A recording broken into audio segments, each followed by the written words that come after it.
And I do want to get to the latest information coming in out of Israel at this hour, 1:02 on the East Coast and 10:02 on the West Coast. Take a look at your screen. This is actually a short video coming in from the Israel War Room. They say breaking during the holiest day of the year for the Jewish people, Yom Kippur, Hezbollah terrorists launched 2 drones from Lebanon towards central Israel. A nursing home that is over in Herzliya was damaged. Now, no casualties were reported. This comes, of course, as we have seen a lot of rockets that have been fired not just over the last several weeks, but really over the last day or so during this holiest day of the year for the Jewish people. There's another post from the Israel War Room saying that Hezbollah terrorists fire rockets and launch drones toward Israel during Yom Kippur. A lot to talk about here, so I do want to bring in a friend of the show. Enia Krivine is the Senior Director for the Foundation of Defense of Democracies, Israel Programs, and National Security Network. Thank you, as always, for taking the time to be here with us today. Always great to be with you, Josh. And really quickly, I did want to ask you about that short clip that we just saw and the fact that so many rockets have been fired at Israel. The fact that this did hit a retirement home or nursing home, does that show that Hezbollah is targeting civilians? They've always said, you know, we are targeting the military sites and things of that nature, but it hit a place where the older generations are living. Yeah, Josh, thanks for sharing that video. I've seen it on the internet. Today was Yom Kippur, it's the holiest day on the Israeli and Jewish calendar. So it was a very quiet day today. Cars don't drive. A lot of people are offline, but I've been checking in to try and see what's been going on and saw that the drone strike in Herzliya. And what's interesting is at first people thought it came from Lebanon, and then there were reports that they in fact come from Yemen, which when you look at the trajectory of the drone coming from the Mediterranean Sea also makes sense. So we know that Yemen's been successfully firing drones at Israel. As far as where they are targeting, it's hard to know for sure. And I'll tell you why, because there's so many different proxies that are attacking Israel. I mean, Israel, as where I sit today, is in a 7-front war. So there's weapons and rockets and missiles and drones coming in from Gaza, Lebanon, Iraq, Syria, Yemen, and Iran itself now. So when you see a projectile coming like that and you're trying to identify where it's from, what quality it is, what was likely the target, how the originator of the weapon thinks and what they were planning, it's hard to put all those pieces together. But some of the adversaries say they're firing at military zones, although their accuracy leaves a lot to be desired often, and that's when you see these munitions going into civilian places.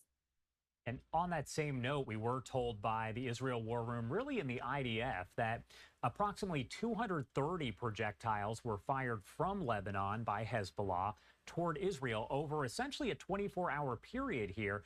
My question for you, does it appear that Hezbollah is continuing to ramp up these attacks, or is it just because we are in the high holidays, or maybe a mix of both? It's probably a mix of both. I mean, I'll just point out that there was immense pressure on Israel to curb the fighting in Gaza over the period of Ramadan, which is a holy month for Muslims. Of course, there's no recognition in the international community that Israel is under fire from these massive assaults during its high holidays, which come back to back. It's the Jewish New Year and then Yom Kippur. So during its highest of holy days, Israel is under fire. And it seems like this is a steady trajectory of escalation. Of course, everything became much higher stakes about 3 weeks ago when Israel went on the offense against Lebanon. And we've talked about almost 10,000 rockets from Lebanon until today. I just saw an update from the IDF that the number of rockets from Lebanon over the past 24-hour period over the weekend was 320. So it actually went up from the estimate you gave from earlier in the weekend, but 320 rockets. It sounds like a lot, but as we know, Hezbollah has hundreds of thousands of rockets. It was estimated at the beginning of the war to be up to 200,000. We know that they've been significantly degraded, but that still leaves several tens of thousands of rockets in their position. So while 320 over a 24-hour period sounds like a lot, we know that they have a lot of capabilities that they just haven't tapped yet. And that's what many Israelis are waiting for in this war. What is it like personally being there in Israel as you do have all of these projectiles firing overhead and then the interceptions? We've seen so many videos over the past, really the year, as you see all of these projectiles being fired. You look up and aerial defense gets to most of them, I would say, but others just keep going down. So what is that like to have that happening pretty much on an hourly basis, it seems? So I think that as of right now, and this could change, as I said, there's a lot of munitions that haven't been spent in this war by Israel's adversaries. But as of right now, the cost in Israel from these types of attack has been extremely low. And what I mean by that is there has been, I think, two deaths, two people murdered by these rockets. There's been a lot more injuries, but from the attacks, statistically, the chances of being hit are very, very low, or even having a rocket land somewhere near you and causing fatal harm. So I think that rationally, this is what we all tell ourselves. However, it is, as the situation gets worse and as this trajectory that we were talking about earlier, as it sort of goes into the steep incline that we've seen over the past few weeks, we do start to wonder if it's going to continue this way. Israel's Homeland Security put out new guidance a couple days ago before Yom Kippur with a new response that Israeli civilians should take in the case of a massive attack. So what we've seen, most of us who are living here on a day-to-day basis, we get rocket alerts. We're told to go to a safe space, whether it's a reinforced room or a local bomb shelter, and wait 10 minutes and then go about your daily life. And generally schools aren't canceled when there's sirens, and in most communities, life goes on. This new type of alert that was issued is one that was previewed in the Iranian attack a couple weeks ago, which essentially says, go to your safe room and stay there and don't leave until you hear further guidance. And so this would be a preparation for a much larger attack. Iran has thousands of missiles. I've heard estimates of the type of ballistic missiles that they used in the last attack in Israel just a couple of weeks ago. These are missiles that are almost as big as a bus. These are missiles that are laden with explosives, and Iran has thousands of those in their arsenal, anywhere from 3,000 to 10,000. It's hard to know. As I said, Hezbollah has tens of thousands of rockets that they haven't yet spent, and the list goes on and on. So Israelis are prepared for something bigger. They know that the war goals are now Israel's on the offense. It has goals that it wants to achieve in Lebanon. It has an outstanding account open with the Iranians right now, and an Israeli response to the Iranian attack is on the table. So I think Israelis are just looking at the statistics, trying to stay calm, trying to stay rational, but understanding that there's more to come. There have been questions about whether Iran will actually send some of the Iranian fighters, the Iranian military, over to Lebanon to fight alongside, so to speak, Hezbollah in battling Israel. Is that a genuine concern? So Iran is over 1,000 miles, I think something like 1,800 kilometers from Israel. It is unlikely that they would be able to mount a conventional military attack. It would be a long way to get their troops. They would have to go through areas that were under surveillance from Israel and international coalitions. It seems unlikely. However, there are Iranian-backed militias throughout the region that could conceivably make their way to Syria and potentially Lebanon. And this is something that Israel has been on Israel's radar from the beginning. There were Iran-backed militias in Syria and Iraq that were announcing their intention to do just that early in the war. It hasn't quite materialized, but I'm not ruling it out. And don't forget, Iran has proxies and subsidiaries throughout the region, not only in Gaza with Hamas, but in the West Bank and in Jordan. There have been attacks that have come from the Jordanian border, Syria, Lebanon. They are kind of spoiled for choice when it comes to picking and choosing folks that they can support in attacking the Jewish state.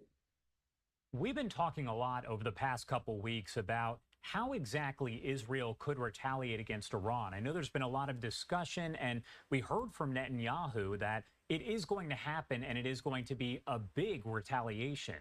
Do we have any insight? Because at this point, there are reports indicating that Israel has not specifically finalized a plan of any kind for that attack on Iran.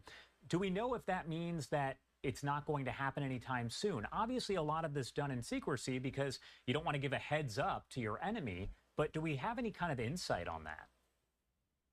So I don't think we have any inside track here. And as you said, I think that's intentional. Israel's not trying to leak its intentions here. We do know that there is a robust conversation going on between Jerusalem and Washington right now about what the attack can look like. And we are hearing leaks out of the U.S. administration that they are trying to tone down Israel's response. Now, watching Washington have this conversation with Jerusalem has been a little bit painful, I've got to say. At first, you have Washington saying the exact right things. You had Jake Sullivan coming out and saying that the U.S. is going to work with Israel to exact a severe response from the Iranians. You had Biden coming out very strongly saying that this was that he backs Israel and there's going to be a strong response. But almost immediately after, Biden started publicly taking targets off the table, saying he was advising Israel not to strike the Iranian oil infrastructure, and that he was against Israel taking out Iran's nuclear facilities or nuclear infrastructure. So we do see a little bit of hedging from Washington. There are fierce negotiations going on between Jerusalem and Washington about how Israel should respond. And of course, Israel wants the U.S. on board. And the U.S.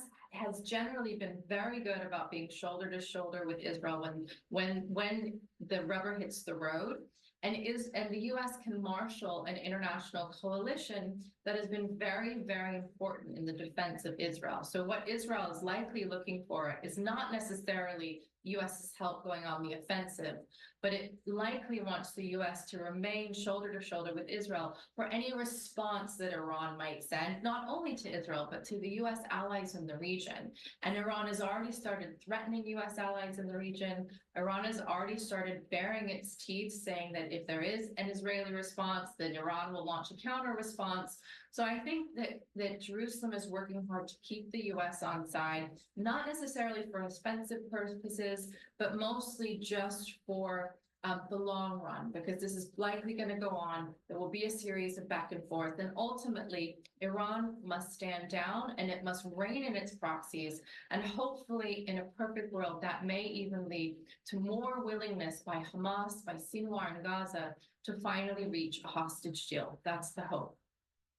Enia, before I let you go, I did want to ask you if you're able to provide any sort of insight into the situation here with the UN peacekeepers. There's been a lot of discussion. We've seen several countries basically call out Israel for shooting at these peacekeepers. I believe there's 4 that were shot at, possibly injured. Can you provide some insight into that ongoing situation for folks who maybe don't fully grasp it?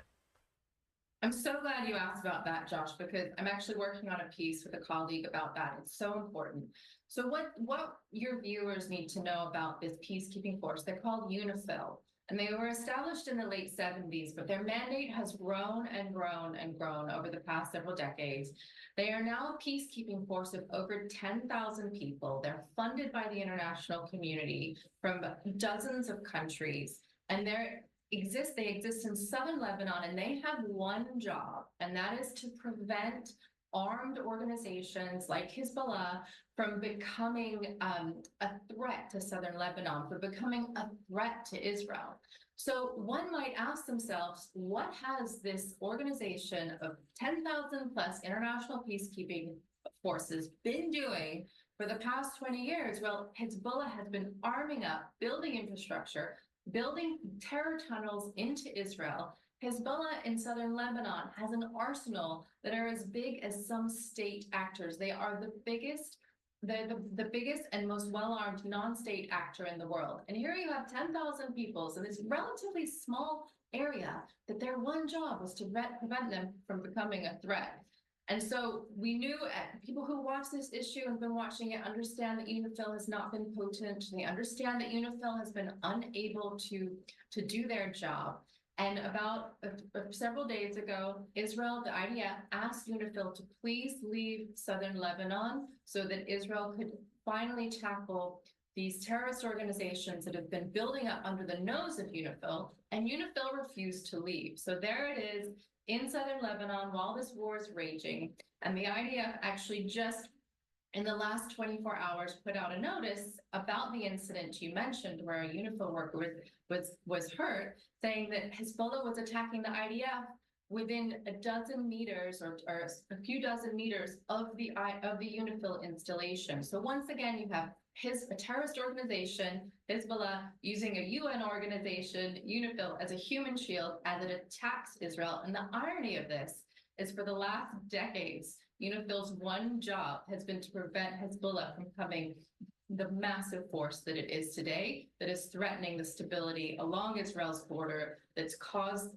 tens of thousands of Israelis to be evacuated from their homes. And now you see this war playing out. It could have all been prevented if these peacekeepers could have actually fulfilled their mandate. All right. Enia Krivine there at the Foundation for the Defense of Democracies. Thank you so much for taking the time to join us and provide some insight. A lot of questions there and a great conversation as always. Anything else you want to add about anything before I let you go? Thanks, Josh. I think we covered it today. All right. Thank you again. I will see you, I'm sure, very, very soon. I hope so. Good to see you, Josh.